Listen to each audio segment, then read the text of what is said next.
थोडस पाणी घालून आपल्याला दुधी शिजवून घ्यायचं आहे, थोडासा अर्धा.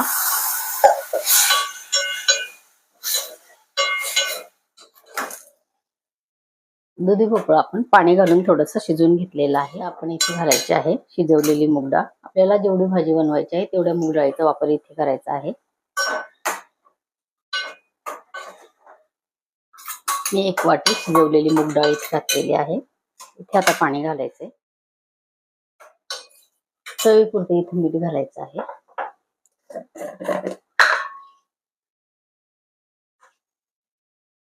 थोडीशी कोथिंबीर. आणि आता आपल्याला 5 मिनिटं फक्त दुधी या डाळीमध्ये शिजवायचं आहे. दुधी भोपळा आपल्या इथे छान शिजलेला आहे. साधी सोपी पौष्टिक दुधी भोपळ्याची सालीची मूग डाळ घालून आपली इथे दुधी भोपळ्याची भाजी तयार झालेली आहे.